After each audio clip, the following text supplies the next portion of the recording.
It's a great day to talk hockey with Grant McCagg on HabsCast. Good evening, everybody. Well, I just got finished watching, kind of on and off, watching the Laval game tonight. Capo Kakkonen is not going to be recalled by the Montreal Canadiens tomorrow. Just thought I'd inform everybody of that. The Rocket blew it. They lost 7-6 in overtime tonight. 32 shots on goals, 7 goals against for Mr. Capo Kakkonen. On a brighter note, Tyler Thorpe got his first professional Thorpe Howe hat trick. Okay, Gordie Howe hat trick. Had a goal, had an assist, had a fight. So, there's always some bright side to this stuff, right? And when you score 6 goals, there better be some offensive bright side. But the 3 stars, I wouldn't have given one of the 3 stars to Laval's defense coach tonight, because I could not believe my eyes when in the last minute, Laval up 6-5. They're planning it out here, right? Timeout. So it's not like, well, we can't put Reinbacher out there because he's too tired. Well, they had a timeout. So he's not too tired, right? He's ready to go. He's the guy that you want to develop as a shutdown defenseman in Montreal. He's the future. But the defense coach, and he says, oh, no. William Trudeau's got to be out there. He's been on the ice for all 5 goals against. We got to put him back out there. William Trudeau, who's probably never going to play defense for the Montreal Canadiens, he's got experience this. He's got experience what it's like to be on the ice for 6 goals against. So,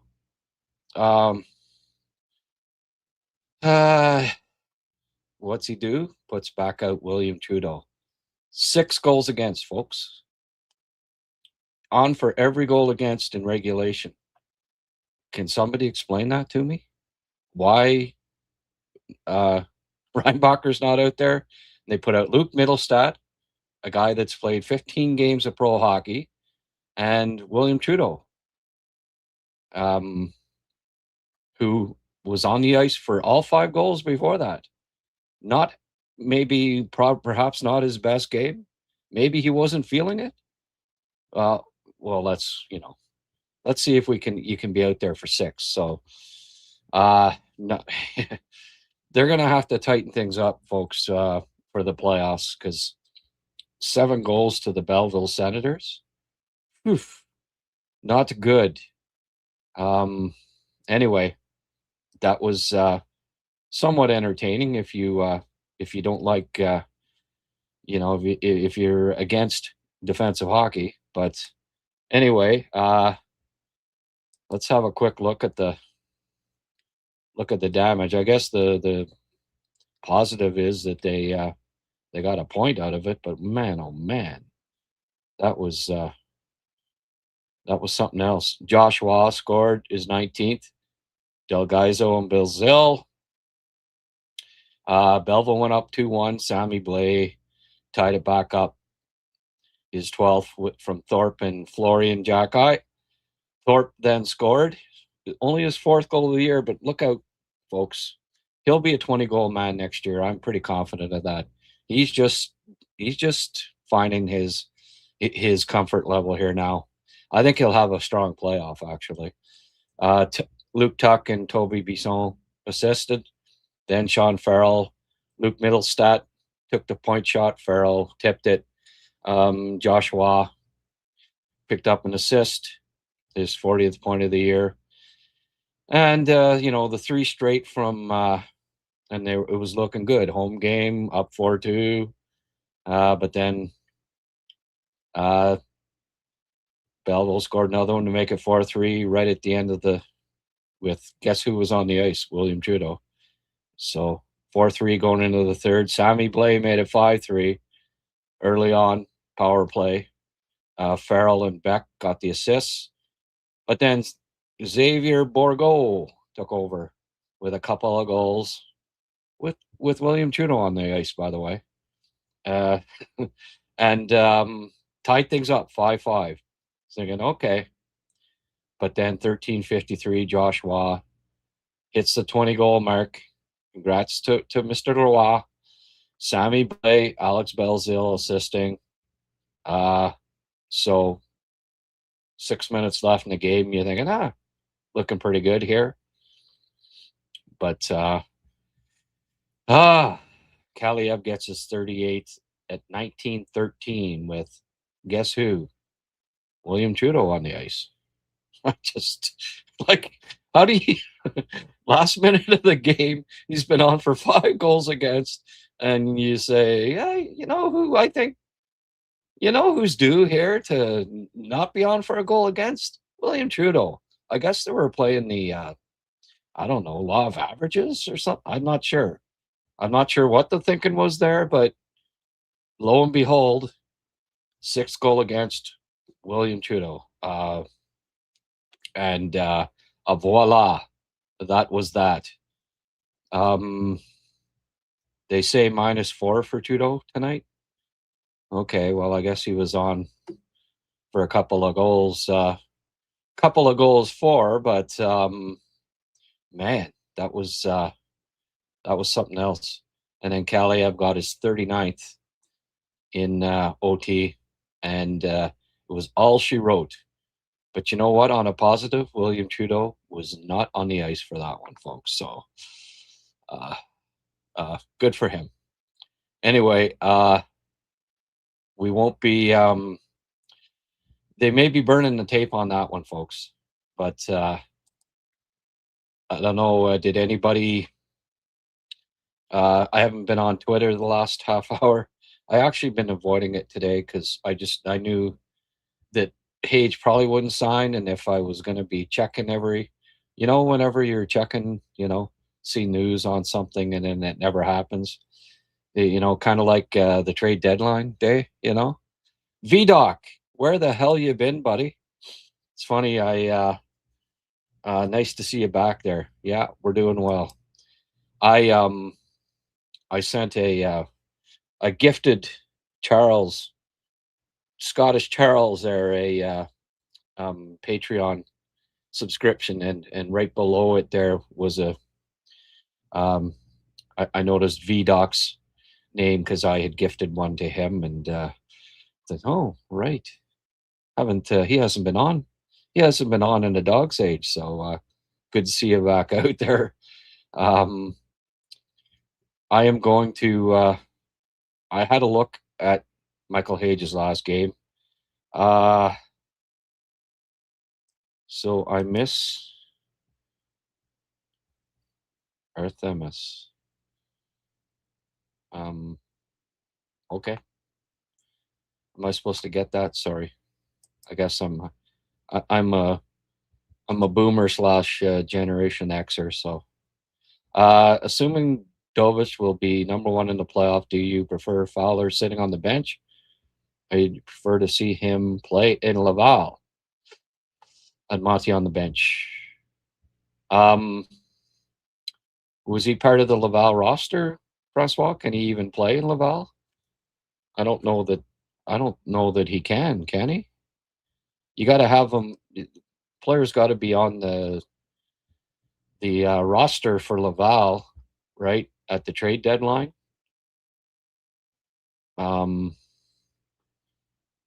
Maybe what? I guess, was he playing in Laval at that time, or was he called up yet? I don't know.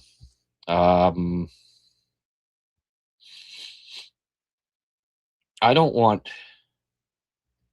Yeah, it was after. Okay, I wasn't sure. I don't know. What if Dobie gets hurt in a game? Like, I don't want Monty playing any minutes in the playoffs.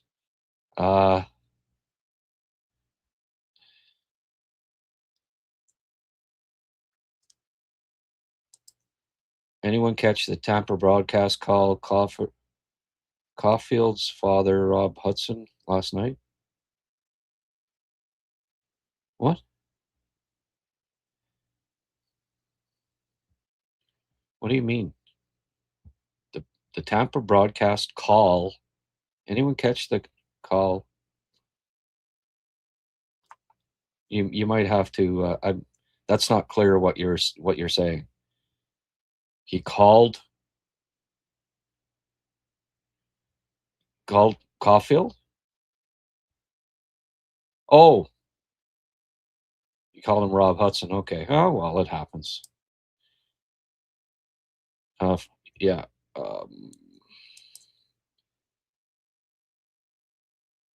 What about next year? Do I feel Fowler playing as a backup is good enough for a goalie of that age?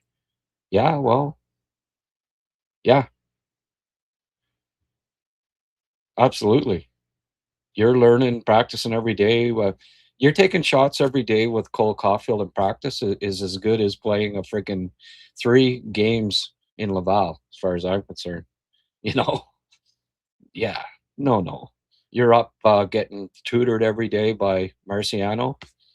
Yeah.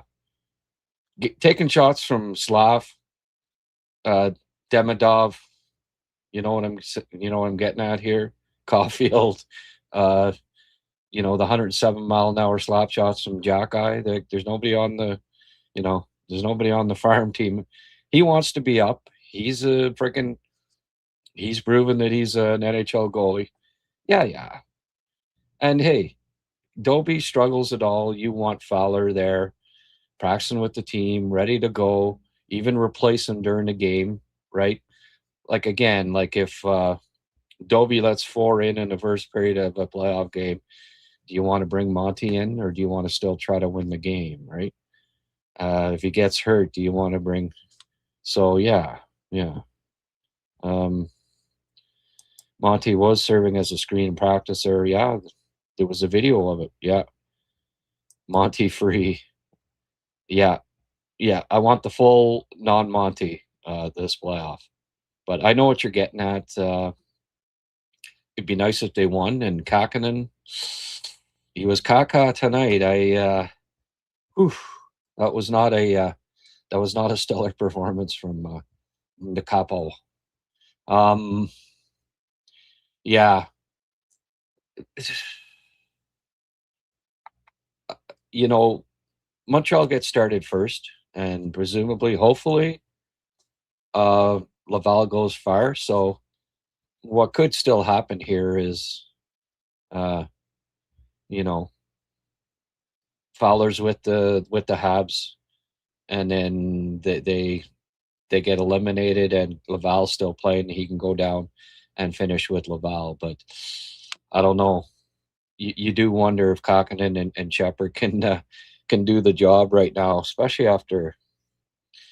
I mean, man, oh man, and how did he let in that last one? Frig, from the point like that. But anyway, maybe William Trudeau can go in that. See, not sure that he's doing the job playing out, but anyway, I know it's one of those games, right? I just couldn't believe it. Like, call a timeout, so it's not like there are, you can't play someone other than Trudeau.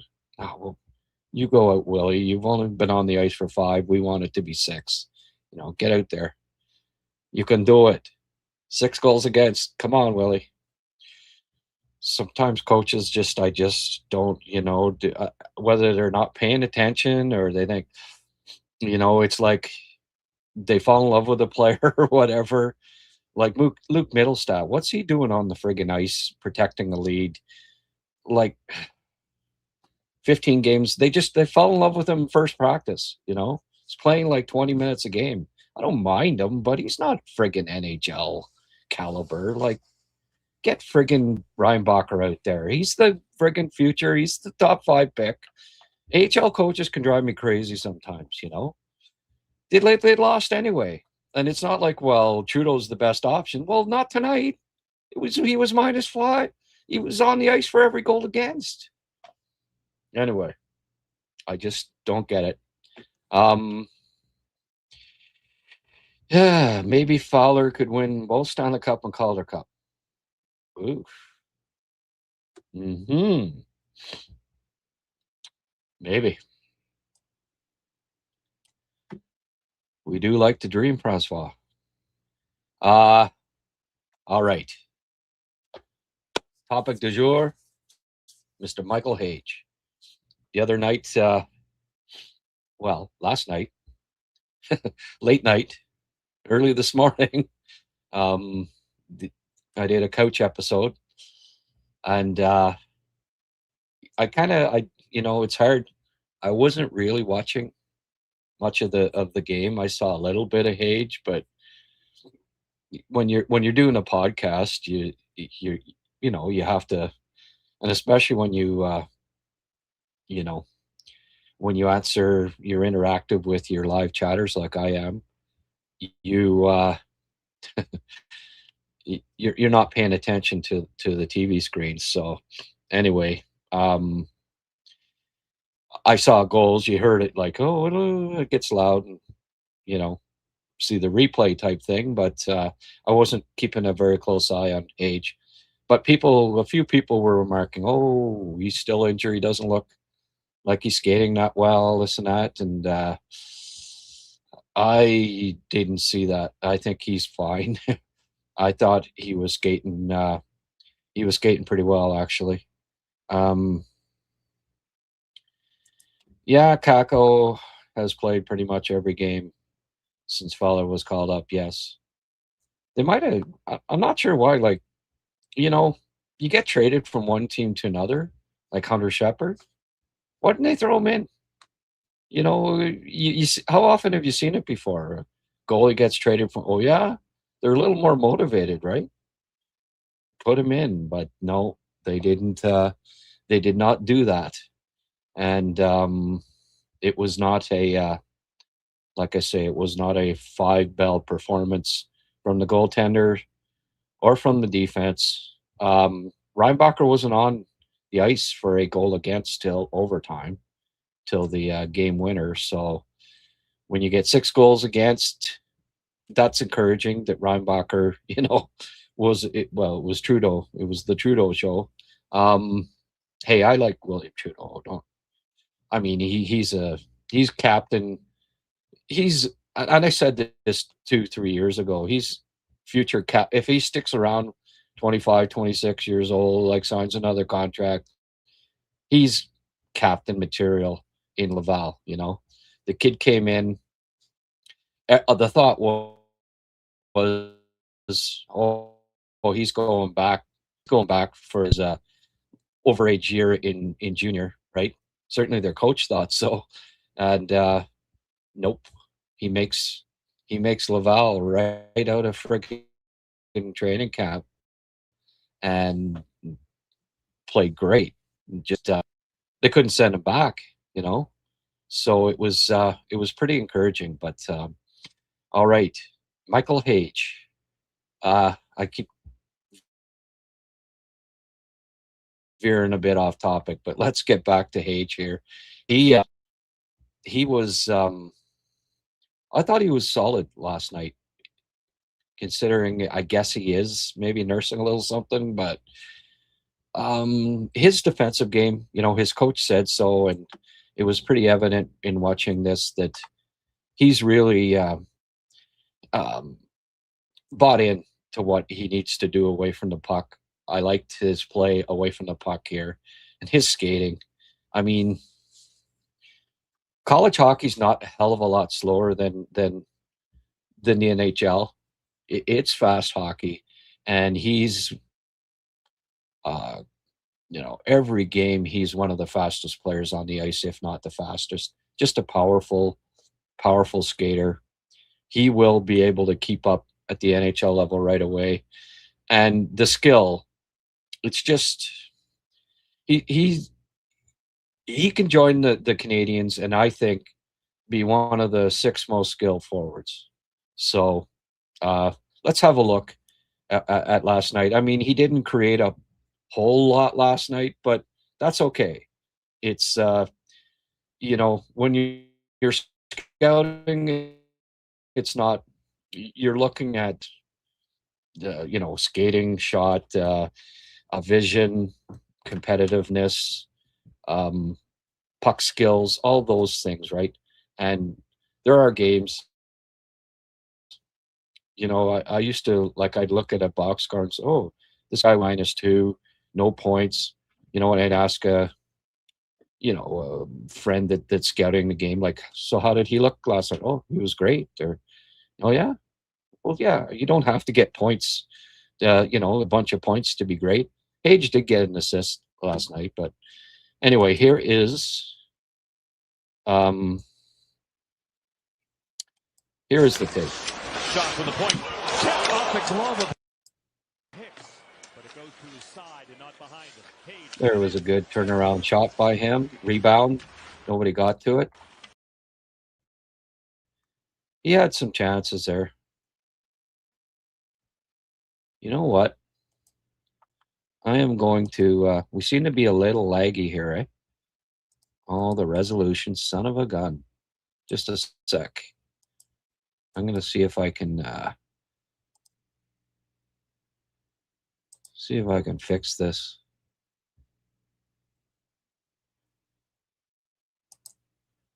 Put it at standard def and see if it'll stop lagging. All right. Here he got to a puck. But his skating, he was skating fine last night, all accounts. There he made a good play. That was his assist. Good work by him. Check out the jump, eh? He's just, that wide track skating. It reminds me, he skates a bit like Larkin, former Michigan Wolverine, actually. There are some similarities in their size skating combo. And again, there he was right on top of the player. He was, I liked his play away from the puck. Again, there's been just, compared to last year at this time, it's just night and day difference. There's a nice pass by him.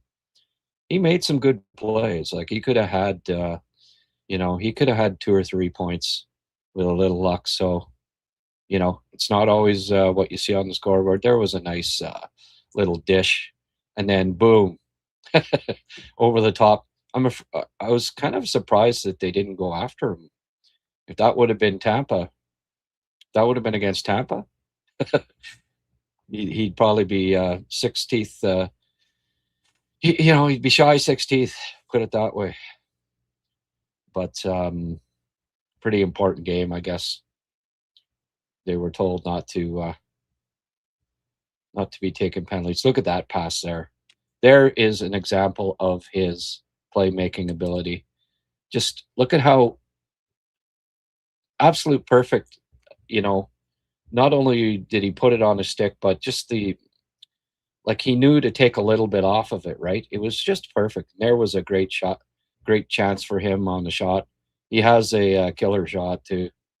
He'll score goals in the NHL. But he's the quarterback on that power play over on the left wall. Montreal needs that. They need that on the second unit badly. And I think, they do have the potential. Cappy and Bolduc both can score goals on the power play if they've got someone to set them up. And they haven't all year. Like Gallagher's not, there was the go-ahead goal that you thought they might be winning. Look at him skate back here. The jump. I want to show that again. Just a little,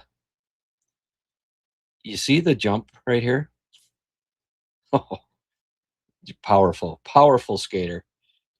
Great play there to get back into play, hustled back, stole the puck, got it out. Like he was all into, certainly wasn't any fault of his that they didn't hold on here. He was solid away from the puck. Again here, he's ready. Like he can play. I think he can play on the second line. I really do. I think he's got the he's his competitiveness, his play away from the puck, his hustle has improved enough. He gets it now. All right, this is what I got to do. You know, winning games is more important than me standing up at the blue line and trying to score. And he gets it.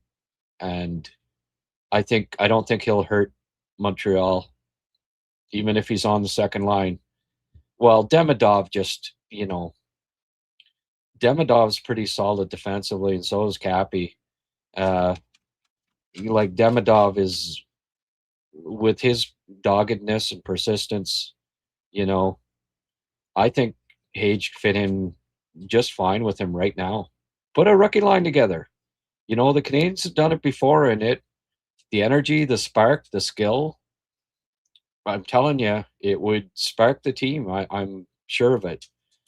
Remember back when Galley, Eller, and Galchenyuk got put together, and why they ever got broke up, I'll never know. But the spark that they gave the Canadiens that year, many nights they were Montreal's best line.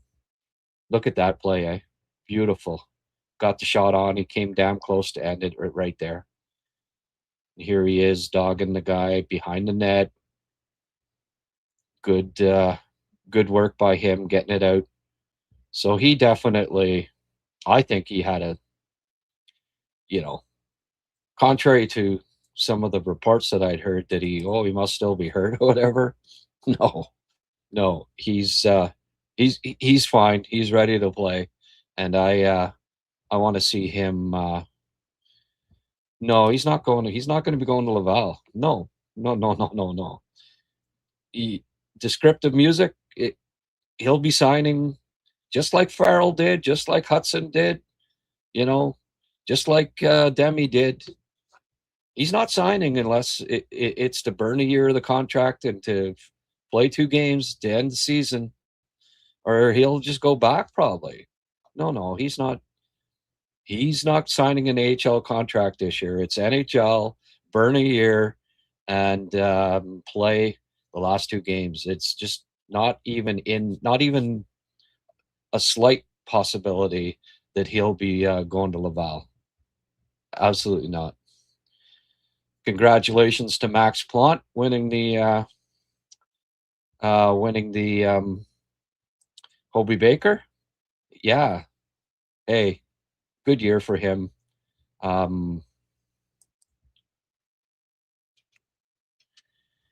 Age is 199, Big Ten. Weight rooms are great. Yeah, I know, eh? No, that was a perfect place for him.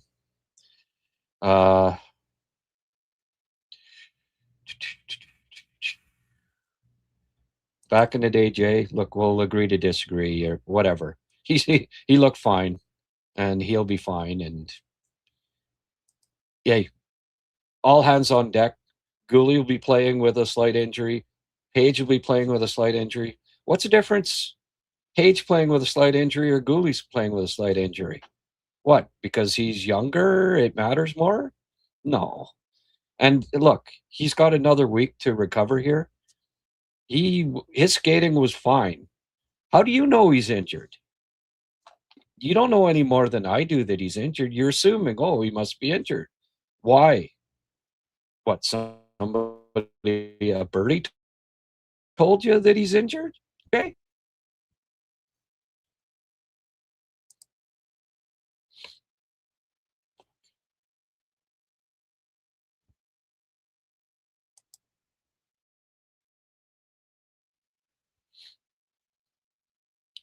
When they showed, all right, who knows? So you're talking about the space thing or whatever? Yeah. Hey, I caught the Apollo moon landing in 1969. I'm good. I was 5 years old. I remember it. Yeah. Okay. I'm finally getting what you're talking about there.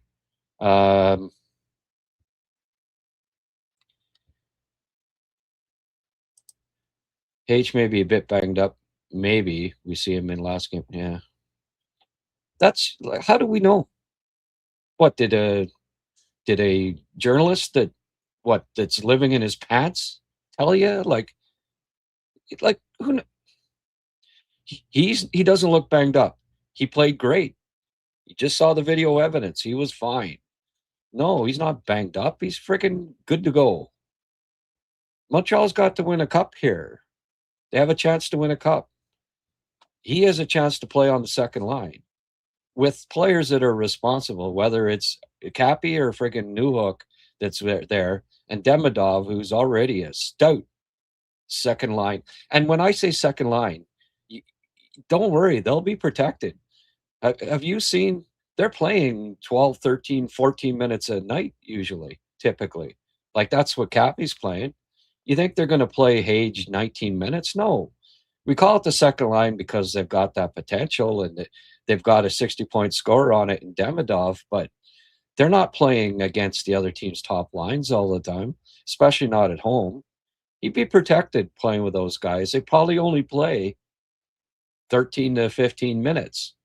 And Marty makes sure it's not out against the freaking best line on the team whenever he can help it. But even if when it is, they showed all year, Kapanen and Demidov, that they can hang with anybody. So I've got no issue. I don't know if they're going to do it, but personally, there's nobody else close. Like there's no one else with the creativity and the skating combination and the vision. There's nobody else on the team that has Hage's that checks off those boxes. So, Marty has shown in the past he's not afraid. Like they started a season with 4 friggin' rookie defensemen on the blue line. First time in NHL history they did that. He started this season with 2 rookies on the second line. Well, I would not be surprised if Marty says, okay. And it's the last 2 games too, right? It doesn't, why not give it a look? I wouldn't be surprised at all if Marty does it and say, okay, let's see what we've got here. Better to do it now at the end of the year with a playoff spot wrapped up than to, okay, well, let's try it now in the playoffs. Find out right away if, okay, is Hage ready to help us offensively now?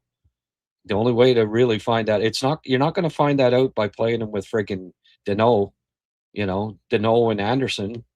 Get him out there with guys that can produce and see if he produces, and get him on that, at the very least, get him on that second power play unit and get him over on the left wall doing his thing.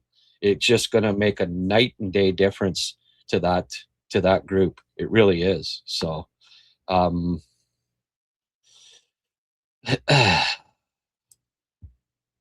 and hey, the best place to assess them is 5-on-5. Montreal's looking to win playoff series here. Any edge they can get, they're going to get.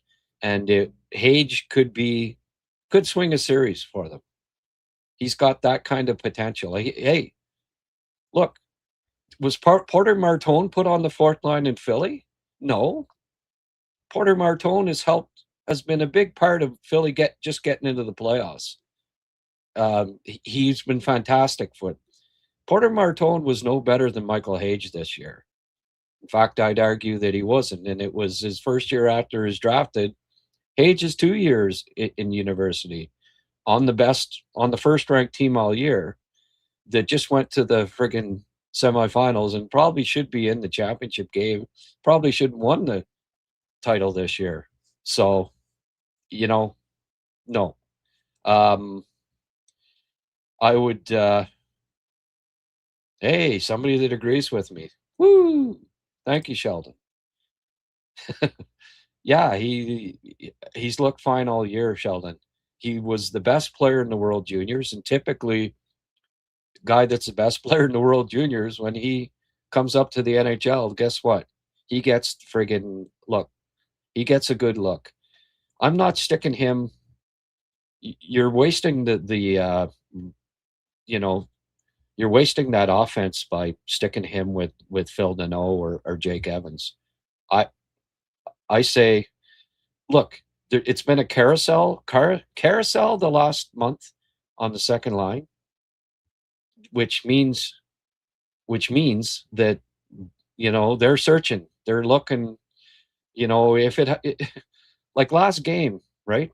They had 8 combinations on the second line during the game. That tells me Marty's looking for the right combo here. He's not happy He's not satisfied with, well, guess what the next combination is going to be? It's going to be Hage, I think. I just knowing Marty and his, every now and then he's conservative, but he's not afraid to, and that's how you find out. Playing him with Deneau and Veleno's you're not gonna find out if he can, if he can contribute offensively in the playoffs. You're gonna find out if you put him with friggin' Demidov and Cappy or Newhook, or Doc, one of those three, Demidov and Hage. Want to see it? I hope we see it, and not just for a minute and a half on the penalty on the second power play. Like, right, Chris? Like you say, the P would be a good place to assess him. What, for the 15 seconds that they get out twice a game? That's not a. How do you assess a guy? How do you get a proper assessment of a guy then? They typically get 15 to 30 seconds at the most. And usually it's, Newhook getting the puck and turning it over and it get down the ice and they've got 5 seconds of offensive zone time. And, how do you assess? You can't assess him playing 20 seconds on the second unit, because the first unit, they're out there friggin' sometimes 2 minutes. Anyway, good to have this back and forth. Let's get to a few.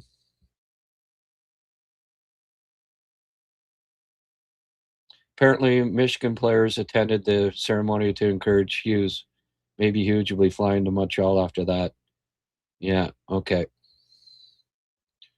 Yeah. Last week it was reversed. Well, I said we'll see. Yeah. Did I disagree with you? What, are you patting yourself on the back there, music, or what? Yeah, it's hilarious. We'll see. You're right.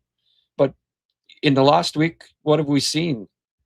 We saw Cappy move from the freaking second line. We saw complete carousel last game on the second line, which tells me, that. And also, one of the reasons why I said we'll see is because Hage was banged up. Didn't even know if he'd be playing tonight's game. So, things can change in a week. You can find it funny, but come on, like, put it all together there, right? Awesome insight, Grant. Thanks. All right, John Rillo. It can help on the power play too. Just got here. If that's already been mentioned, 200-foot player with offensive skill. Does it get any better? Oh no, you friggin' no. Again, like, I wanted to see in the last 2 games from Hage how he looks away from the puck, and I'm impressed. He's ready. He can play on that second line, and last week we'll see. Well, okay, I saw in the 2 most important games of the year for him, when it truly counts against the best competition, the biggest games, I was impressed.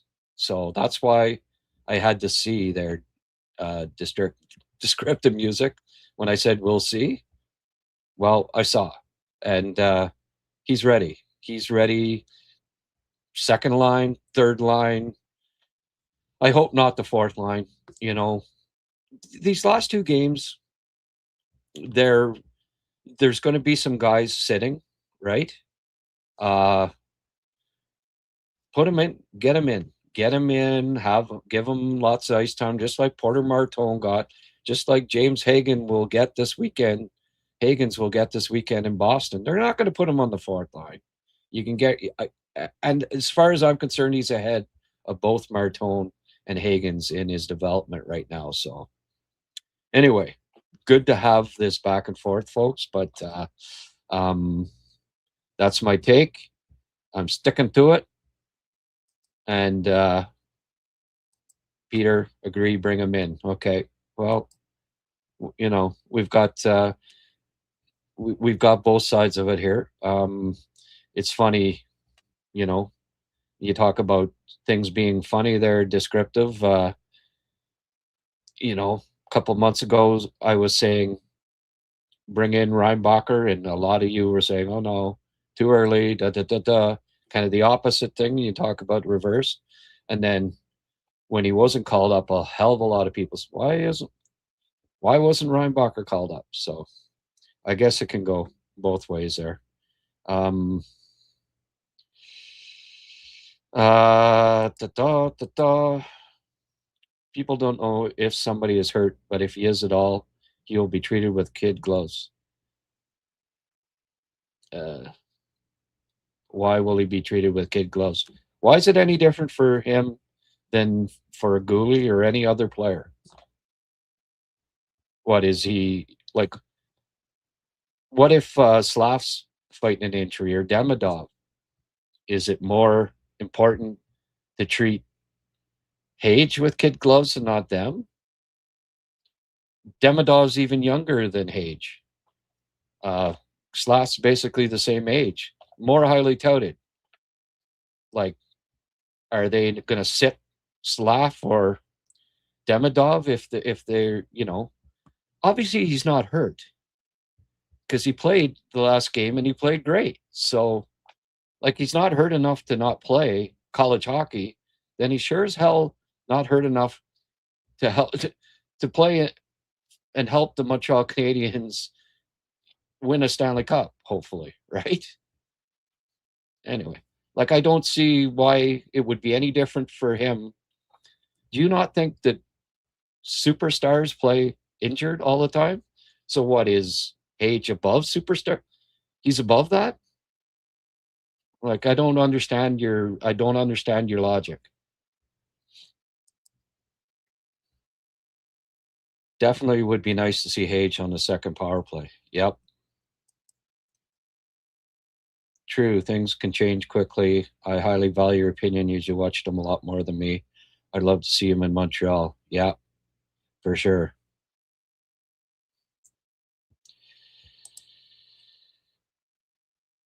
Future so bright, gotta wear shades. Good old tune. Back in the day, great Jay.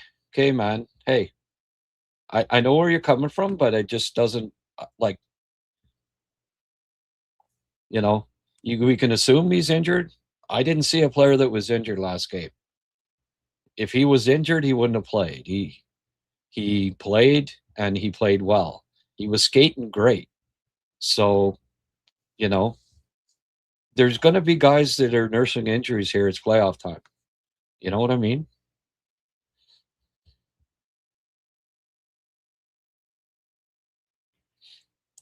They have nothing but big games left. So, why are they such big games? The big games were getting into the playoffs. Now, so you don't think like the second line uh, is not set, and it's an important part. They want to win. So you're saying a guy that can help, that was a top 22 pick, 21 pick, that has more offensive ability than any other player that could play on the second line, won't because the game's big, because he might help them score, so he can't play. Like I don't. Again, the second line is not set. Did you watch the last game, Jay? Right, 10 different people played on the second line. So that to me, it's sending, a bat signal saying, all right, Hage, we're waiting for you, buddy. Marty's waiting for him. They can just rely on the first line. They can't just rely on the first line to carry the offense. We've been waiting all year for Hage. Let's give Hage the opportunity on line T. Yeah. You're telling me he doesn't get a look, and he does. Ryan doesn't get a look, and he does. I don't understand that. All right. Well, let's back in the day, Jay. Let's just. I guess you're in the contrarian mood tonight. I think we can just shut her down on this back and forth if you don't mind. Let's. Was hoping to see Michigan and Hage win the Frozen Four. Yeah, yeah, but um, hey, Sam Harris can win the Frozen Four, right? Be a good experience for Sam Harris.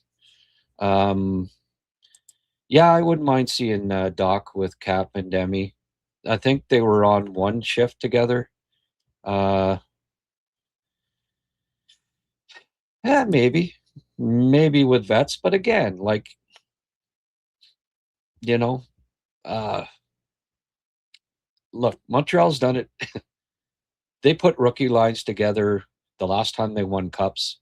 Teams have done it in the past, and it's just something about it. You get three talented rookies playing together, and the energy they bring, the speed, the skill, the talent, it can be. I've seen it, and you remember Dion and DiPietro, and they like Demers say, okay, we're putting we're putting kids together and we're putting them out here at playoff time. They bring energy, they bring freaking compete, they bring youthful energy, right? And it worked. The last time the Habs won the cup, the last two times they had 11 rookies in 86, and they had 9 or 10 in 93. So you know I uh I'm all for it. I'm all for put now's the time. Now's the time to do it. Last couple of games of the year, and against the Flyers and the what is the other one? I mean, do it. It's not like they're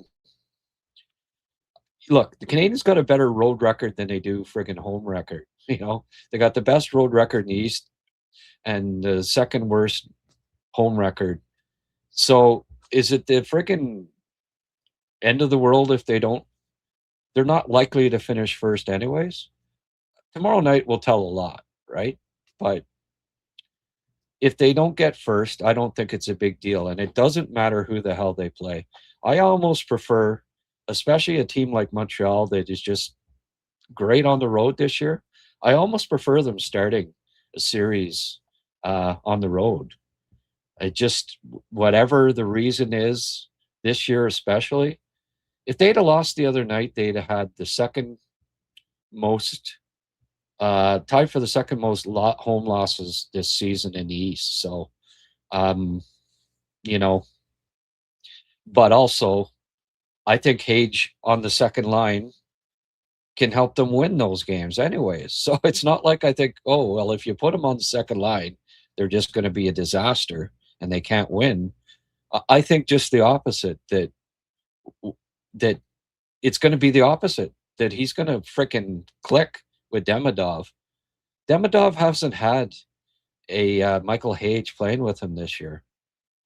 Um, I love Cappy. But the things that I love about Cappy, you know, are different than the things I love about Hage to a certain degree. Like Hage is a puck possession guy, really good slick stick handler, great vision. Uh, you know, he'll set up. Well, hopefully help Demi get 20 goals this year if he's playing with him. Um, anyway, it's an interesting discussion.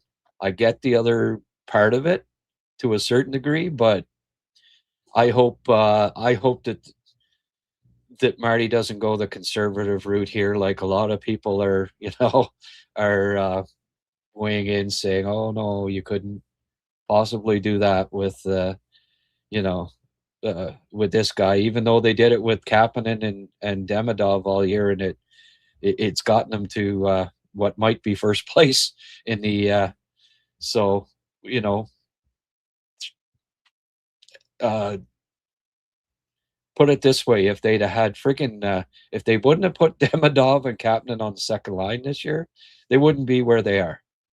They'd if they'd have gone with like Evans, Bolduc, and Anderson as their second line, they would not be. They would not be where they are. Anyway, good test. Give him 15 minutes on second line, couple of games, then evaluate where he's at. No biggie.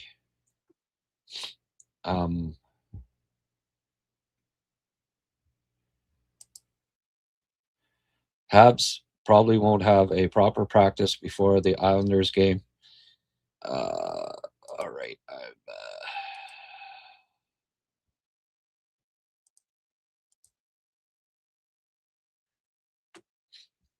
Because of the back-to-back, I envision more Hage playing versus Flyers. Yeah, unless he's entered the lineup without a practice. Oh, yeah. How many practices does Demidov have?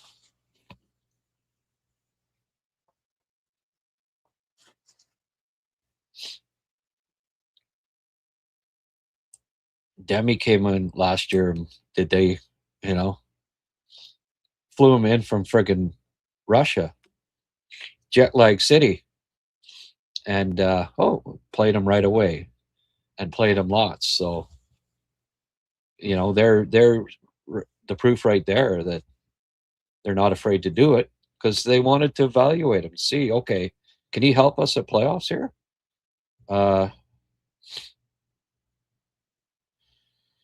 You don't think I don't think the home record will be too relevant come game one. Would love Habs play Tampa first round though, preferably at home. Habs do have the best fans. Yeah, well, they have the best fans, but it didn't help them to a good home record this year. All I'm saying is I don't know that it's as relevant as people think. You can have the best fans in the world, but that doesn't mean that it plenty of teams win that start on the road. There's just less pressure when you start on the road. I've seen the Canadians, if you go back over a series that they've won in the last 20 years, quite a few of them, like Pittsburgh, Washington, Boston, on and on, they started on the road. And they won one of the first two games and put the pressure on the other club. Toronto, they beat Toronto, they started on the road. They beat Winnipeg, they started on the road. They beat Vegas, they started on the road. They beat that Boston team with Lucic, they started on the road. They played Crosby, Pittsburgh twice and beat them starting on the road. They played Washington, Ovechkin. Remember, they were first. The Habs were like eighth, started on the road. They won all of those series starting on the road. So I don't necessarily think that it makes that huge a difference. And I do agree, by the way, they do have the best fans in the world. But for whatever reasons, the Canadians, whether it's, they're trying to, I don't know, be a little too fancy at home, a little too entertaining. And sometimes you just got to freaking, it's got to be boring hockey at playoff time. 93 started in Quebec. Yeah. 93. Hey, the Habs probably didn't just start in Quebec. Like, they certainly weren't at the top of the standings.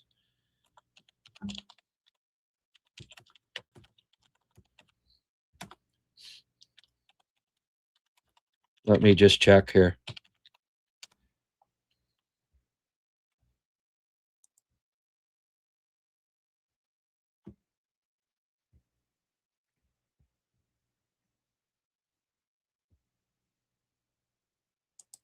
They beat the Sabres 4-0.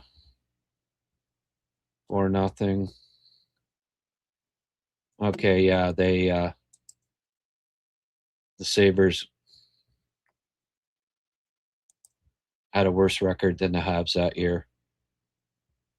and so did the Islanders. But yes, Quebec. Yeah, you're right. But it's happened plenty of times that since that Cup year that they started on the road.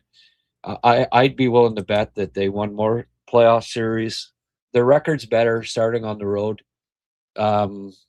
since '93 than starting at home, and sometimes just whatever reason that pressure. So I'm not too concerned about it. Yeah, Jeff Molson is. He'd like to get that extra home date every time, but it really is not the be all to end all getting home ice advantage in the first round of the playoffs or the second.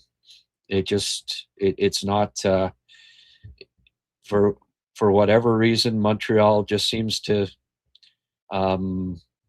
play well on the road. It's always since the Bell Center opened. Really, I'd have to go back over it, but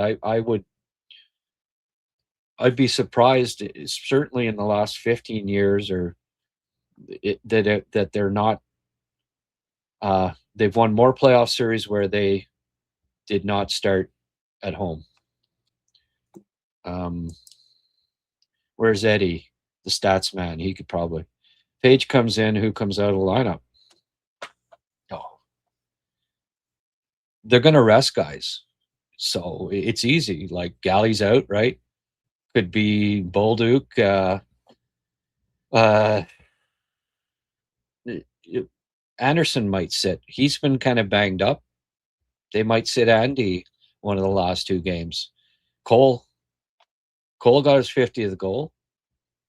You could sit Cole a game. Like, there's lots of possibilities here. Sit Cole and put him on the first line. There. What do you think of that, Jay? There, that's even better. I should have just came out with that. Start Hage on the first line. Sit Cole Caulfield.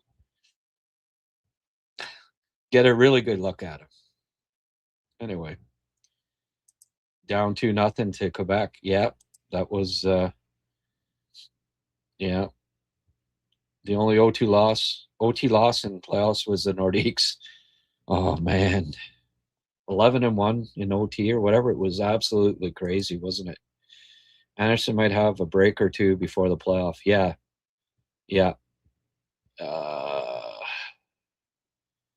Well, hey, Cole could sit. Does he have to play? He got his 50th goal. What? So they can get 90 points or whatever? That's just, who cares if he gets 90 points or, he's not catching empty net McKinnon. McKinnon's going to score 3 more empty net goals for the end of the year. I know he's going for a Rocket Richard and they won't be sitting Cole. I get it. Anderson might have take a break or two. Yes. All right, I'm caught up here, folks. I am going to leave you here for 1 minute. I shall be right back.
Where is Mark?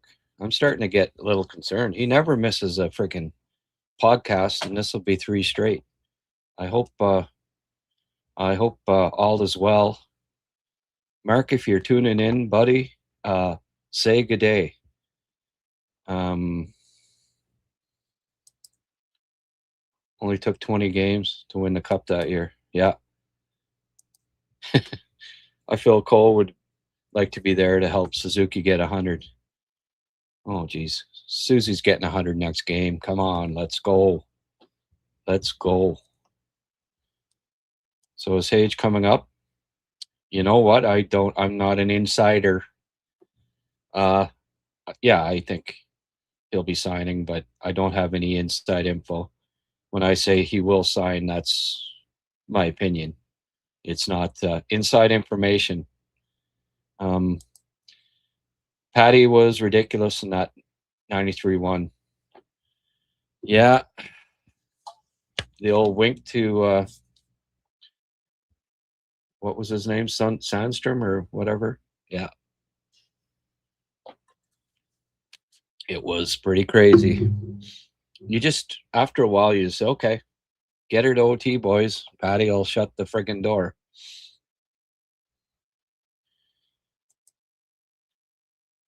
It didn't look like Hage played all that well versus Denver. I guess you missed the video, eh, Jeff? Disagree, buddy. He was fine. Lots of jump. Solid defensively. All the things. He checked off all the boxes for a guy that's not going to hurt the Canadians down the stretch here whatsoever. I thought he played an excellent game. But if he only gets 3 points, is that a good... It's not all about points, Jeff. I'll respectfully disagrry. If you had to pick who will be an unexpected hero in the playoffs, who would you pick? Michael Hage. In the remaining games, who do you think starts each game in goal? Oh, I don't know. Probably 2 for Dovey, one for Fowler. Seems to be about the split. Demers couldn't even read the players' names. Someone else wrote the lineups, just tapping on shoulders on the bench. Yeah, well, Jacques is Stanley Cup. And hurt having a couple of guys, a few vets there helped out. That's for sure. And Laperriere, the Guy Carbonneau, Laperriere running the show on with the defenseman, if I recall correctly. Yeah, that was a hell of a squad. So it was.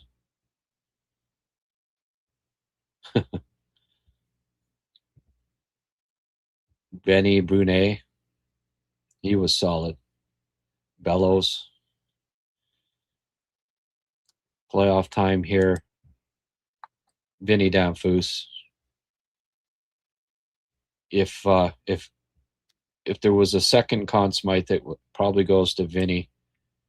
He was something else. Mind you, Desjardins getting a hattie in that big game. That was pretty good too. But DiPietro scored 8 goals. Like, he was the guy that just kind of came out of nowhere. Like, holy frick. He was excellent.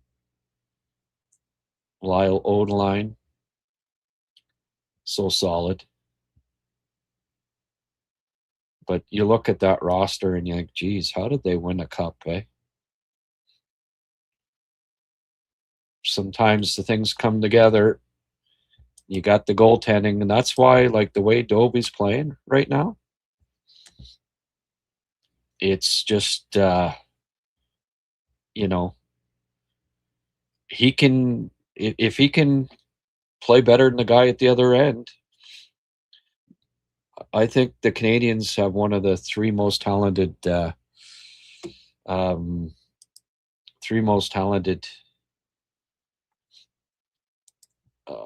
Jeff, gonna have to disagree with you again. Stéphane Lebeau did not. No, he ended up sitting half the games almost. He had 6 points in the playoffs. He was an 80-point scorer in the regular season, scored 6 for them in the playoffs. Ended up sitting quite a few, actually. Both him and Savard.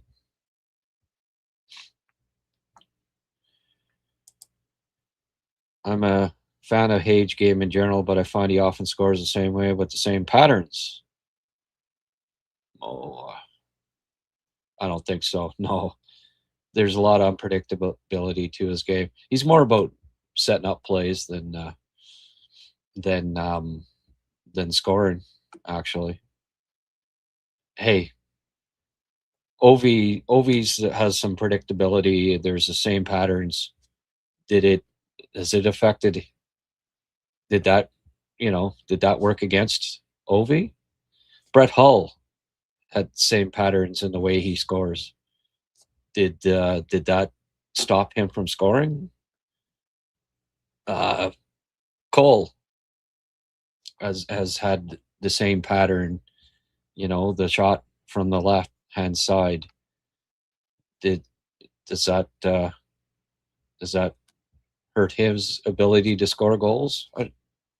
I'm not sure, Pierre, that would be something that I'd be too concerned about. Kirk Muller was fantastic in that playoff. Absolutely.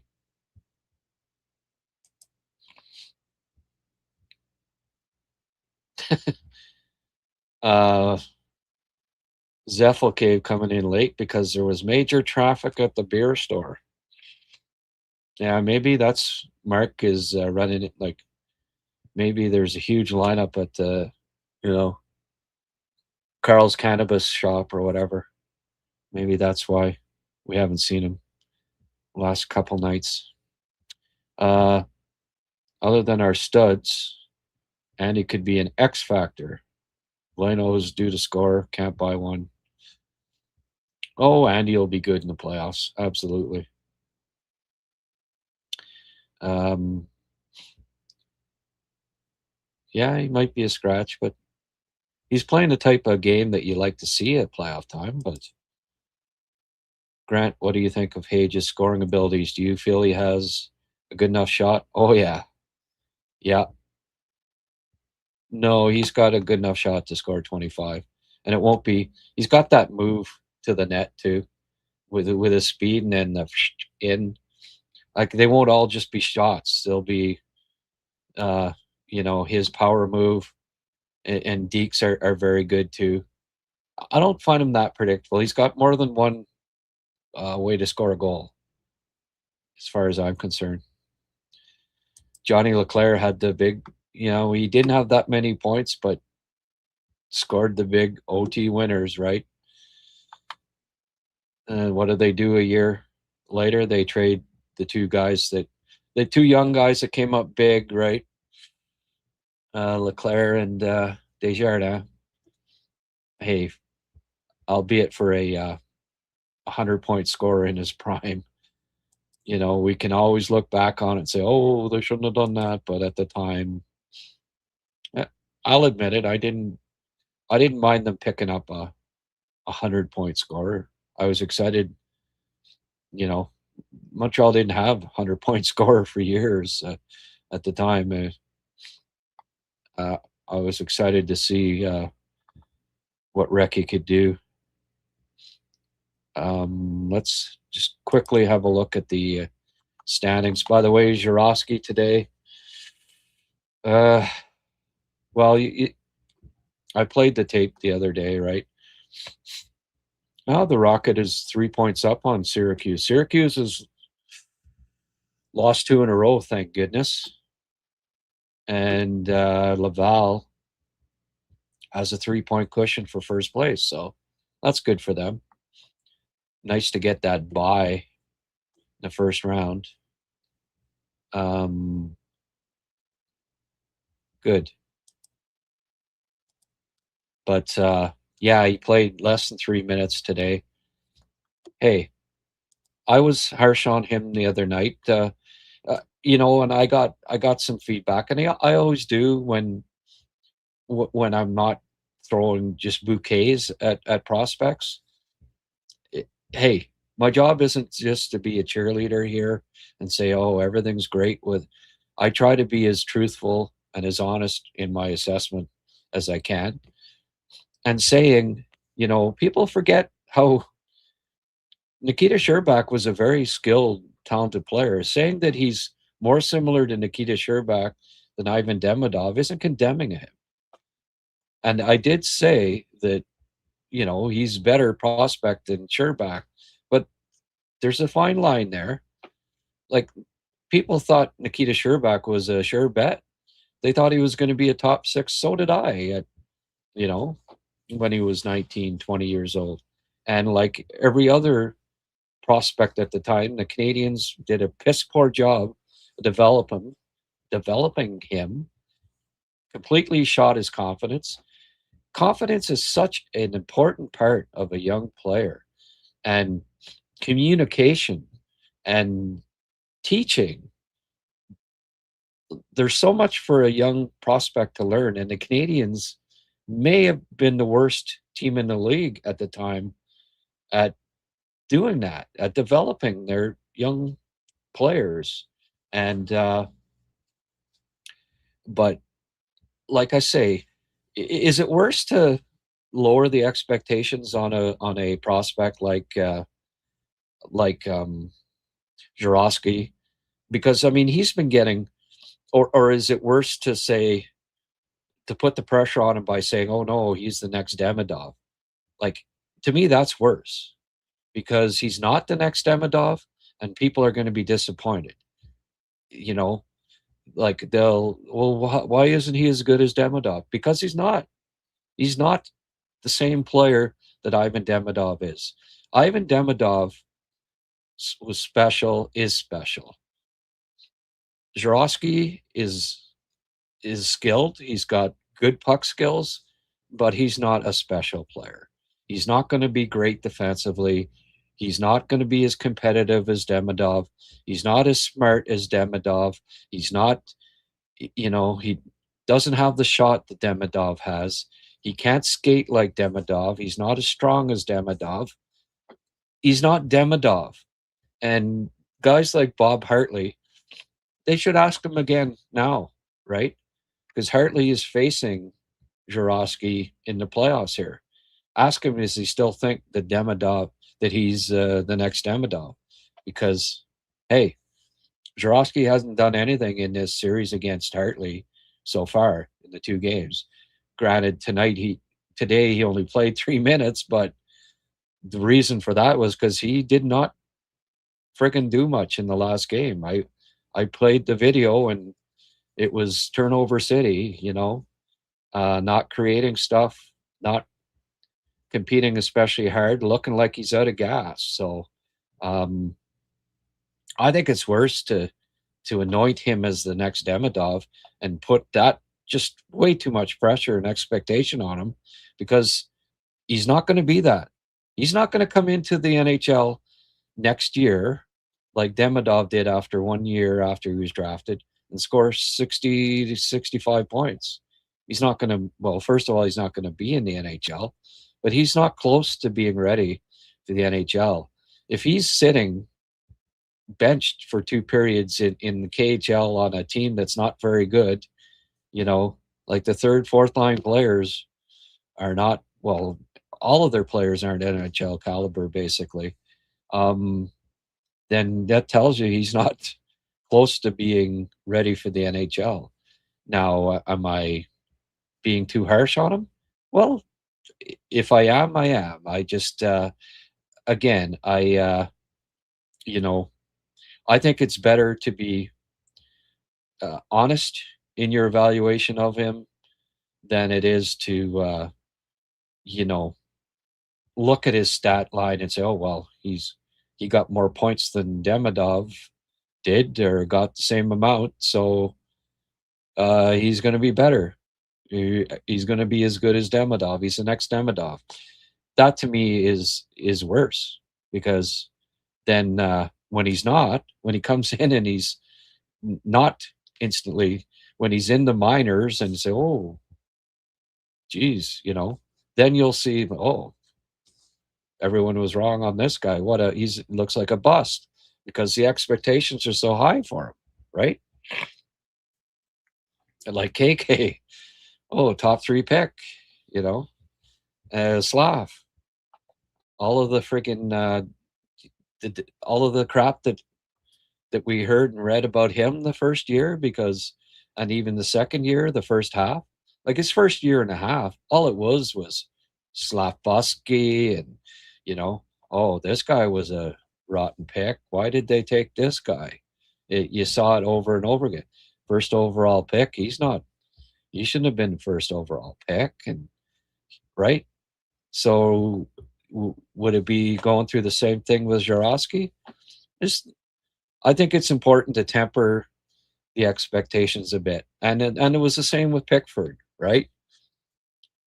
You see the highlights, and hey, when they get a lot of goals, they get a lot of points, and all you see is highlights on social media. You think, well, superstars, but you're not seeing the other stuff, and that's the unsexy stuff that makes or breaks whether a guy is ready to play in the NHL. And unfortunately, I have to key on that stuff, and when I do, it doesn't always the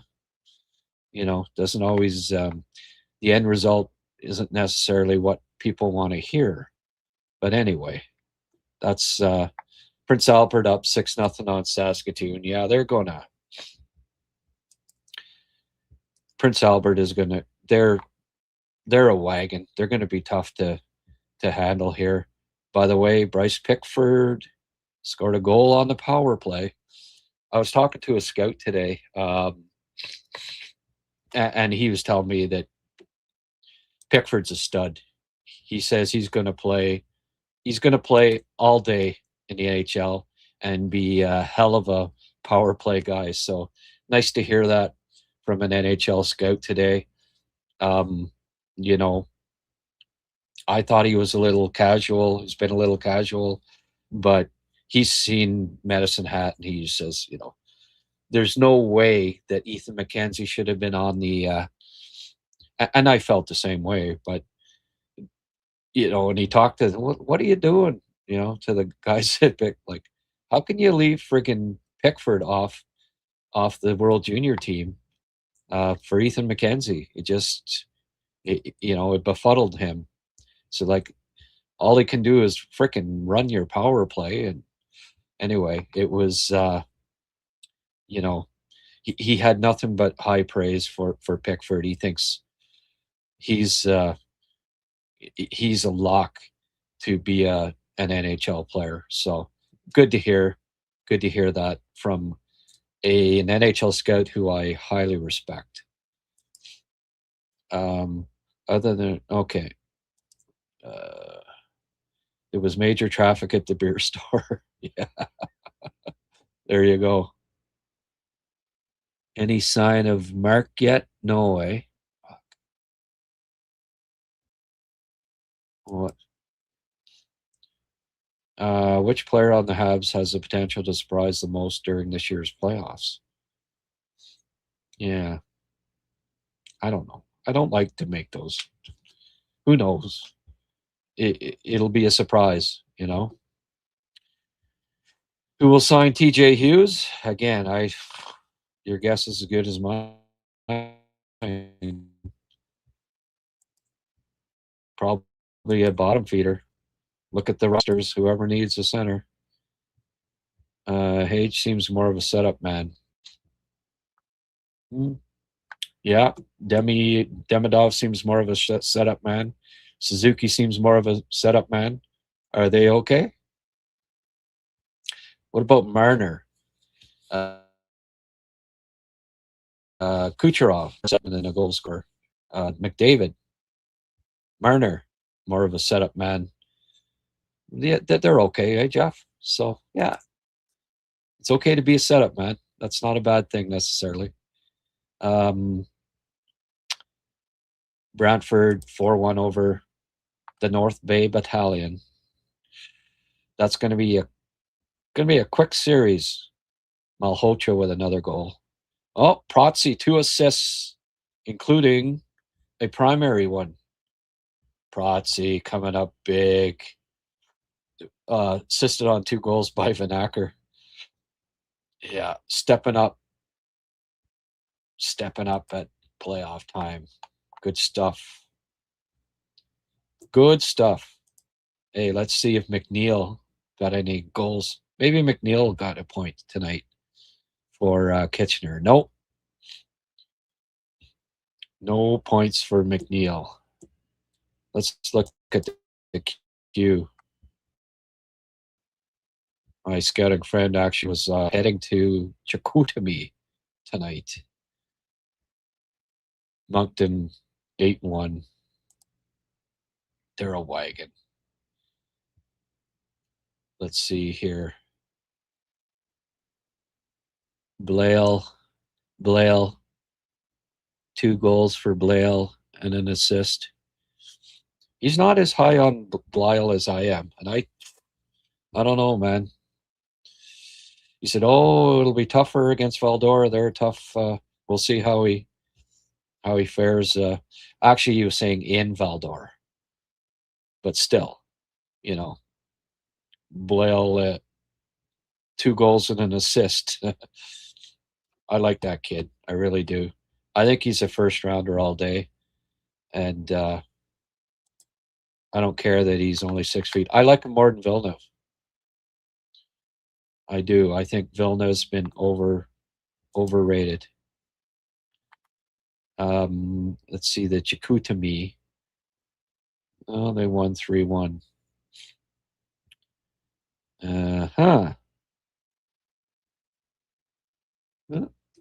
Quebec hung in there pretty good. Kelowna playing tonight. 2-2 against Everett. Ooh, that could be a hell of a series. Don't know who scored. Oh, it's 2-1. It says 2-2, but it's 2-1 for Everett. Kelowna could be out. The Memorial Cup hosts could well be done here in the second round. Have to sit out a couple of, not the first ones. Who was? Remember Shawinigan? Was it Shawinigan? Out in the first round and then win the damn thing. St. John. Usually the production goes down as you go up game levels, but sometimes NCAA is not a good indicator. Yeah, well, what about Hudson?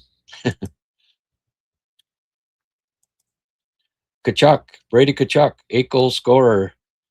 And then he comes to the NHL and he's like 25 plus every year. You don't always know. I'd like Hage to be a better shooter. Okay, well, he's got a great shot, so Hage makes the other players more dangerous. Yeah. Oh, yeah. He's not a one-trick pony. Frickin' guy's got a great one-timer. Hammers it. I'd say Hage game is similar to Suzuki. Not really, no. Yeah. Pickford with Hudson. Yeah, that could be quite a combo. The top line is set and signed long-term. For the second line long-term, Hage, Demidov, and who would you like to see? I don't know. Maybe Oliver Kapanen?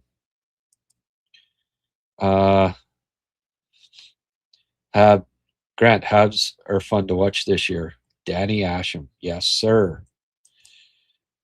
They were fun to watch when Aaron Asham was on them, too.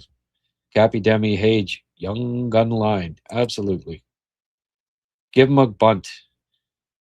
All these players are on the Habs. It's total confusion for the other team on who to cover. I don't care how many goals each player gets, as long as we win. Right on. Danny asks you a favor here.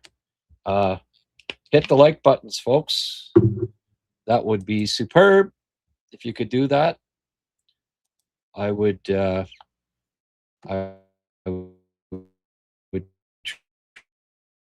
truly appreciate it. 82. We haven't hit 100 at a time here yet. But you know what? I'm patient. Let's get her up over 100. If you're watching on X, hop on over. Do me a favor. Check me out on the YouTube HabsCast and weigh in the live chat. We have some good chats here.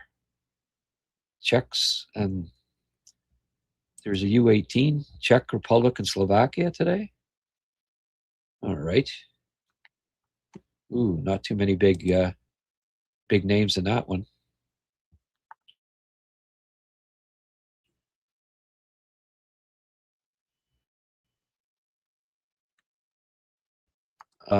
Just want to check.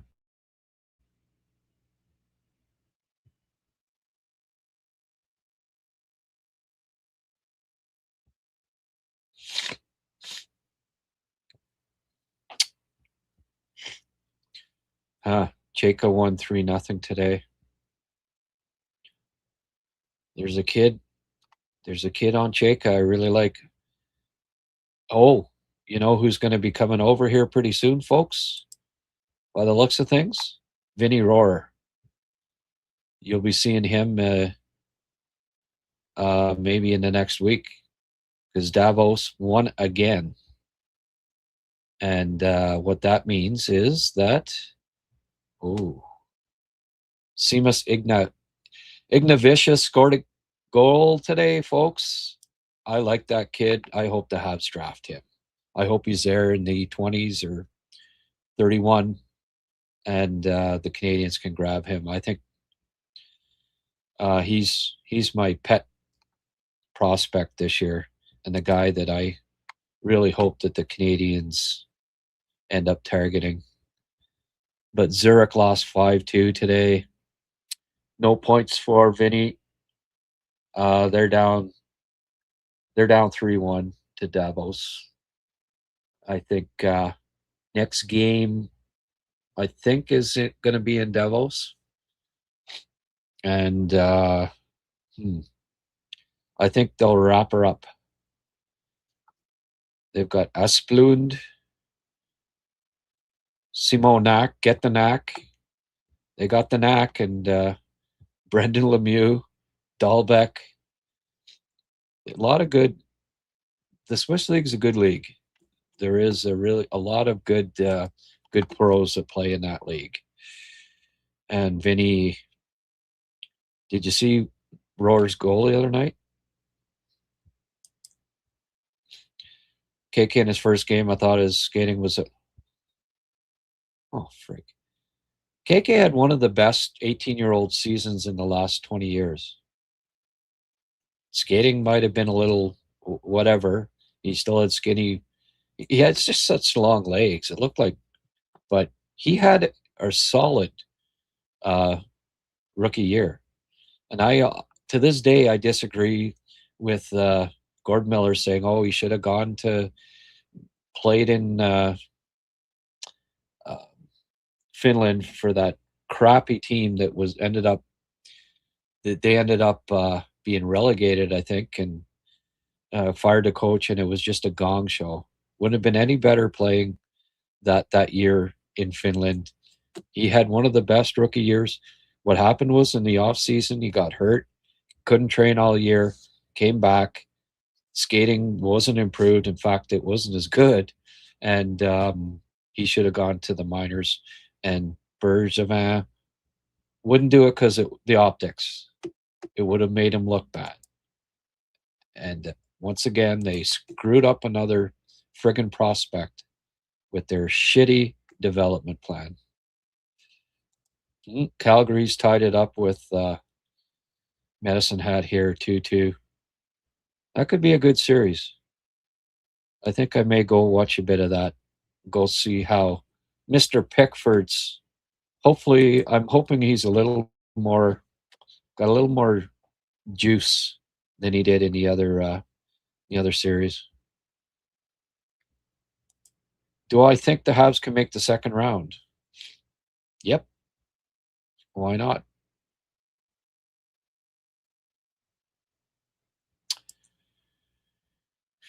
Dang, North Bay, my old school.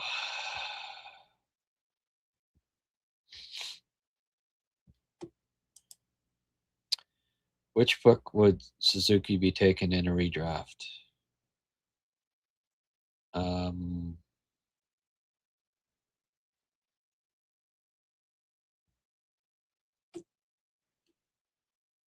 What, I'm supposed to have that draft class memorized there, Andy? Just hang on.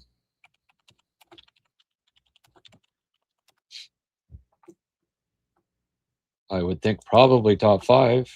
You would think, right?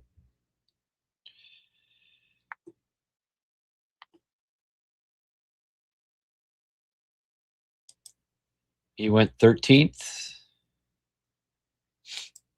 I had him ranked top 8. I liked him quite a bit. But obviously he'd go higher than that. Now Makar and Heiskanen would be the top 2 picks, and he'd probably be 3, maybe 4. Thomas might be ahead of him. I had both Thomas and him in the no, I'd have him ahead of Thomas. So it'd have to be 3, right?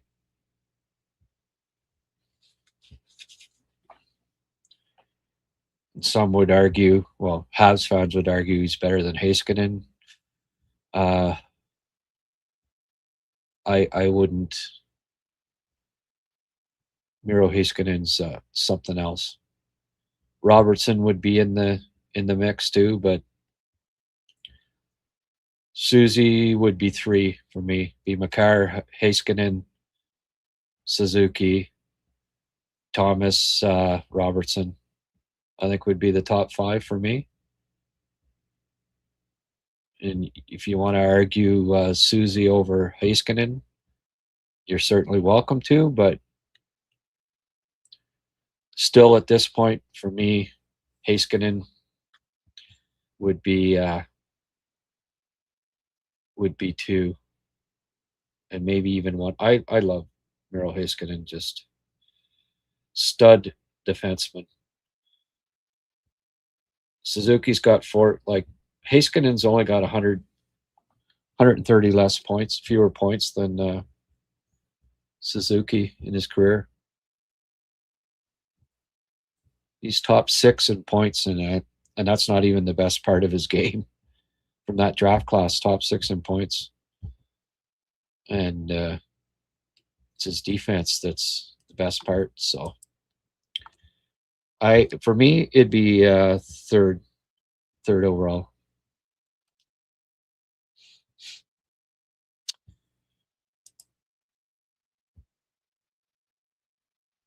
Love to see Habs trade and sign for Jason Robertson. Add him to second line with Hage and Demi, him being a 40-goal guy and all. Yeah.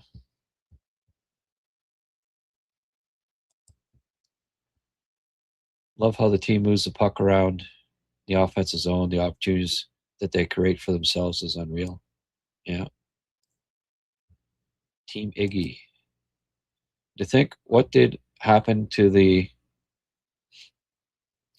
Tampa Bay Lightning 1 year ago, being knocked out of the Cup semifinals by a healthy. What did happen to the Lightning? 4-1. Not quite sure what you're getting at there, Eduardo. Edward O. Do you have insight on his injury? No, I don't. Apparently 690 knows, though. Reporting that he will not be healthy until after the NHL regular season ends. Yeah, well, not sure what that means. There's lots of guys nursing injuries. Do I think the Jets can make the wild card this year? I hope so.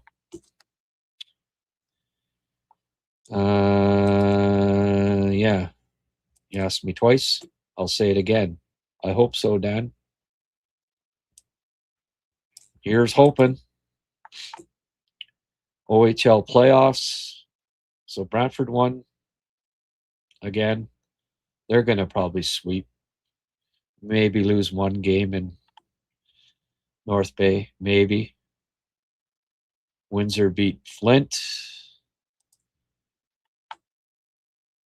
4-2.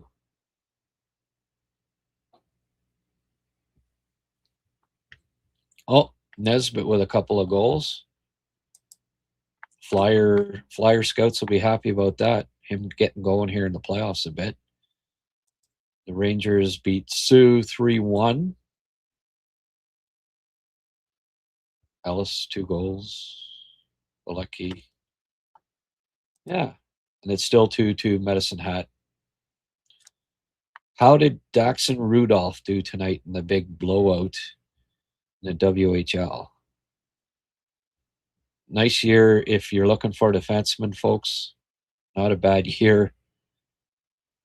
Not a bad year to have a top 10 pick, because there's at least 5 absolute dandies that you could choose from this year. Now it says 6-1. I do like Flash Score, but now and then. Daxon Rudolph, goal and 2 assists. Nice. All right, folks. I wanted to hang around here till Mark showed up, because he never misses, like he said the other night. Again, I'm getting a little concerned. I'm going to have to find his email and send him an email and find out if everything's okay, because that's a little weird. Because he said he never misses a show, and he's missed the last 3 now.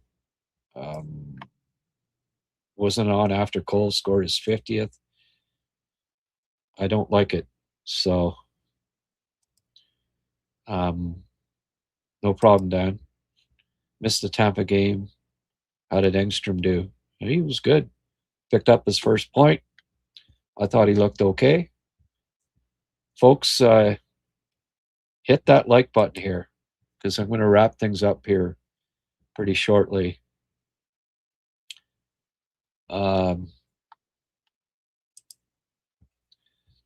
Let's just, I'm caught up, so I might as well give these guys a plug. You know them, you love them. Next Level Hockey, whether you're looking to elevate your shooting, skating, stick handling, or overall game, NLH is here to take your game to the next level. Visit them at nextlevelhockey.com and follow their Instagram, as you see at the bottom here, at nextlevelhockey_ for daily tips, posts, and updates. If you or someone you know have young, aspiring hockey players who want to elevate their game, trust Next Level Hockey to guide them forward. Next Level Hockey. It's in the name.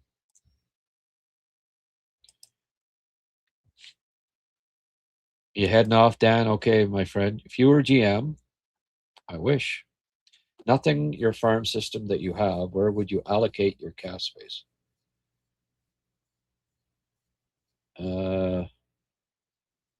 Nothing your farm system that you have, where would you allocate your cap space? I don't quite know what you mean by nothing your farm system that you have. That doesn't, I don't quite get that.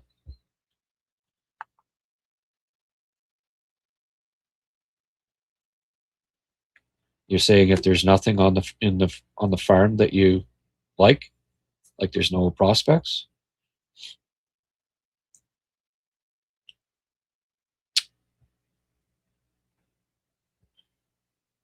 Okay, Sheldon. Okay, Dan. The 2 Winnipeggers leaving at the same time. Guys, it's 10:30. Come on. Past your bedtime or what? Back in the day, Jay. Hey, I'm glad that you don't mind me disagreeing with you there. No problem. I appreciate that you joined. That's cool. Thank you. I don't mind having a constructive debate. Thanks, Sheldon. We'll see it. We'll see you tomorrow for sure. I'll be doing a post game tomorrow night, and I'm gonna get Dave and Veronica on from Happy Hour. Did you ever watch their podcast that they used to do? Veronica is quite a chili pepper. If you follow her on online, social media, she's quite she's a, a great gal from Vancouver, and Metal Dave, who I've had on a couple of times. They used to have a podcast called Happy Hour. I'm going to get the two of them on here. Um, I don't know if it'll be tomorrow night, but soon, and get the two together, reunite two of the three from Happy Hour, and we'll have some fun. So I'm looking forward to getting those guys on. Too bad Liam wasn't available last night. He went to the Senators game. He would have loved. He picked a bad night to miss. I was texting him saying, "Oh, you're missing the scraps here, Liam." It was pretty chippy game, and then Cole's 50th. So he missed Cole's 50th, and Anderson pounded on somebody, and I'm sure he watched the replays or whatever, but he would have liked to have seen that in real time. Not with a real fan. Yeah, there you go. Cool stuff back in the day, Jay. You didn't text me. Do you like if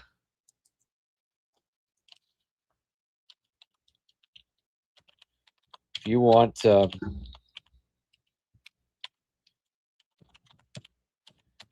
access to my Patreon page, send me a text, because you joined as a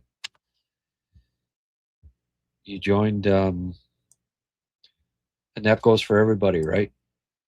If you are a member of my YouTube channel and you don't have and I haven't sent you a gift subscription to HabsCast Patreon page, here's my email: grantrecruits@gmail.com. That's my work email. Send me a note, and I'll gift you a subscription. I did it for Charles, Scotland Charles, there today.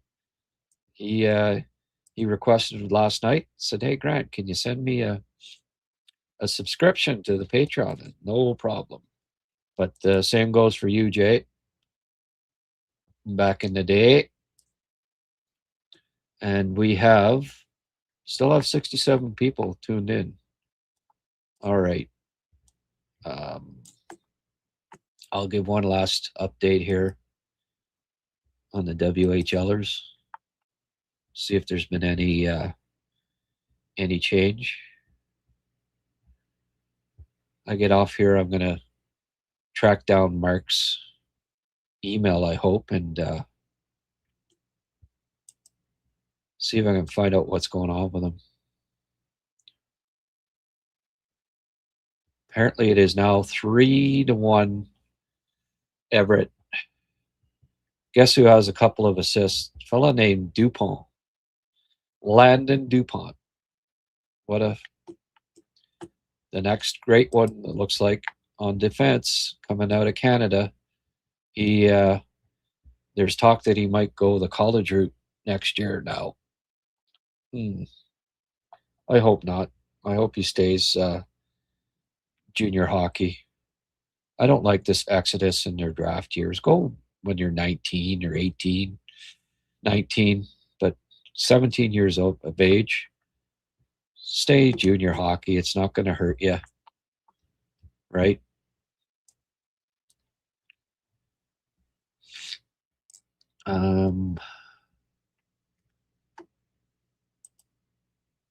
Any late breaking news? Did Hage sign yet? Is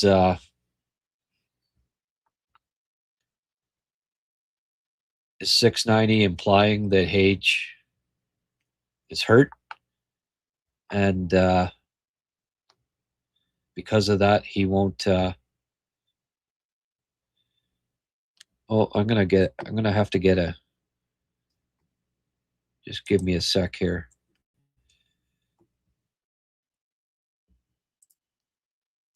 Oh yeah, I've got something else here. I want to show folks. Just bear with me a sec if you're, because this is pretty cool.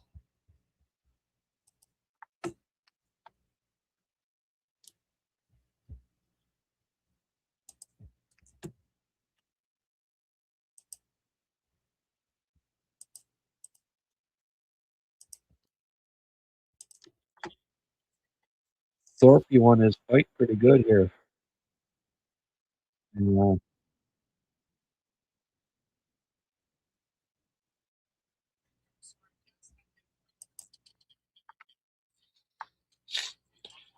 Okay. I got a pick I want to show. But first,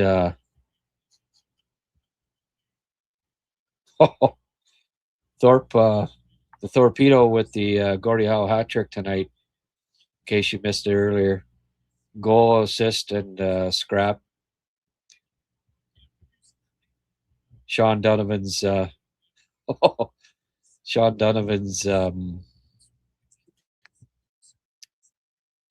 lad there didn't fare too well against Tyler Thorpe.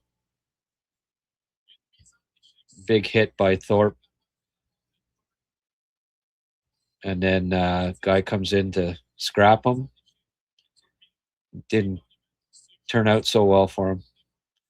I'll give Donovan credit for standing in, but that was not a pretty sight. Just hang on here, folks. Thorpe is going to be a stud. Great pick by the Habs. Absolutely, I'm excited about that one. Like I like his upside a fair bit. I'm just getting this to show folks here, in case you missed it. Thanks to Chris G on Twitter.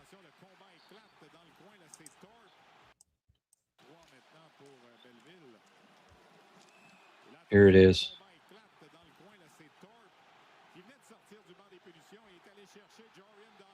Thought Andy had a good scrap. Complete annihilation. Now check out. He gets the the smile. He comes in. Check out Tucker and look at Kandata. Oh yeah. If you look at the hit, boom. So I never understand this. Like, what? First of all, you're not going to beat him. Second of all, like, it was a clean hit. This part of the game I just find ridiculous. Oh, well, let me get beat up by you now because you hit a guy cleanly. This ridiculous thing that's crept into the game in the last 20 years. You know, it's okay to fight, beat up your hand, but you can't hit somebody clean anymore. Give me an effing break. All right, here's the other thing I want to show you folks here. This was pretty cool. In case you didn't happen to see it. Let's get it full screen here. Very, very cool.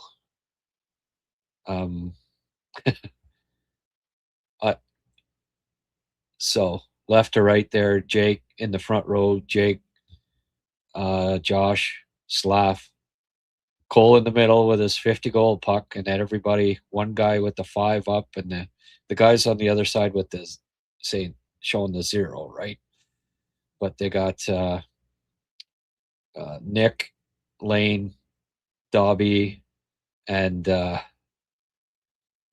Fowler in the front row. And we got Demi, Cappy, Texier, Valeno, Carrier, Bolduc, Matheson, Docker. Docker's a little taller than Newhook, eh? Newhook. There's Struves with his cut under his eye. And there, behind him is Goalie, Monty. I like the look of Deneau. He looks like quite a card. Dobie behind him. Arbor, big fat Arbor there. You see all the fat on him there? Crazy. And then Engstrom. What's anyone else notice something unfortunately missing from that? Where's Galley? Eh? Kind of the first thing that came to mind for me. How come Galley's not in that pick? I hope, I hope it has nothing to do with him not playing and not, was he not at the game? Or I hope he's not taking this, roughly. But all the other guys that aren't playing were in the pick, and Galley wasn't. And it's something I noticed. But pretty cool pick of Cole and the club. And again, you see the chemistry, the camaraderie that the club has, right? It's pretty cool. But yeah, Thorpe, he's just starting to come into his own, man. He's going to be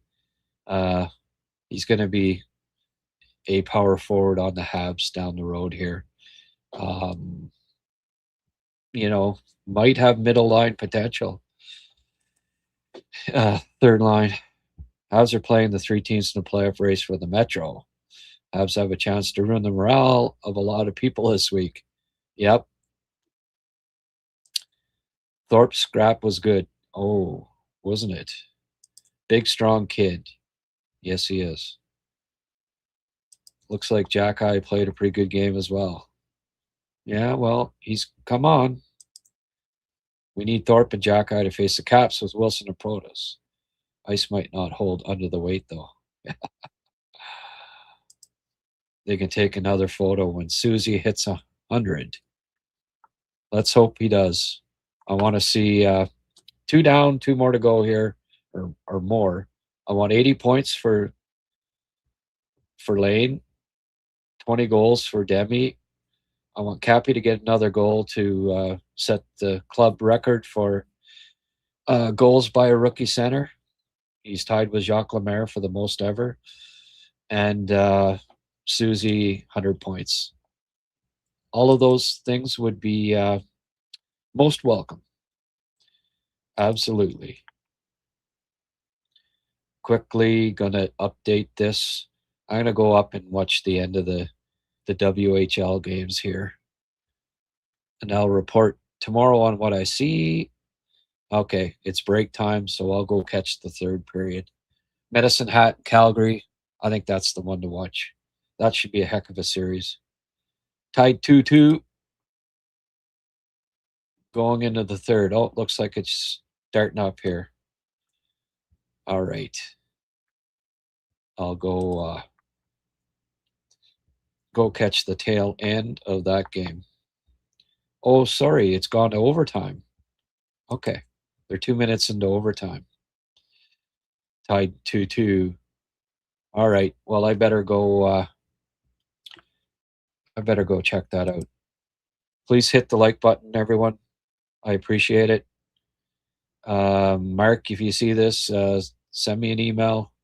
Let me know everything's good, because you're usually around, my friend. This is a bit strange. Okay. Thanks, everyone. Have a great night. And we'll see you tomorrow. I don't know if I'm going to do a pregame tomorrow afternoon. I might. It's always fun. We'll see. I'll probably do up another video, prospect video, maybe in the morning. We'll see. If not, definitely do a post game, as I always do on Saturday nights. So hope to see you. Hope to see you tomorrow. Okay. Thank you, everyone. Please hit the like button. Subscribe if you haven't already.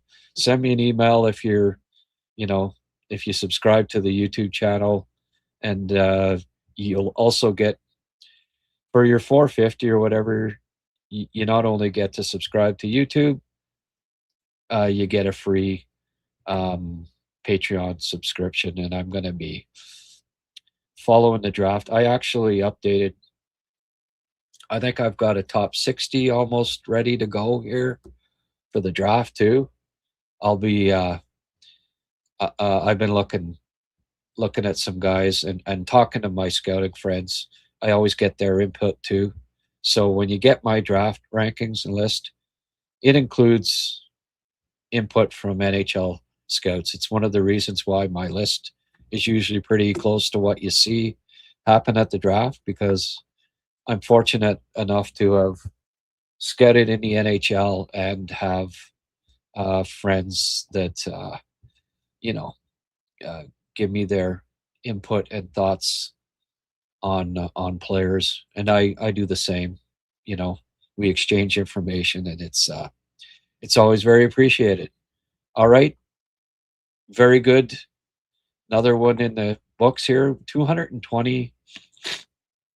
I started this in September, and I'm up into the 220s for HabsCasts that I've done so far, which that's pretty crazy. It's going to be well over 400, I guess, by next September. Maybe 500, but 400 at least, anyways. And that's pretty cool. Okay. Thanks as always to everyone. We will see you tomorrow when it will be yet another great day to talk hockey. Okay, bye for now.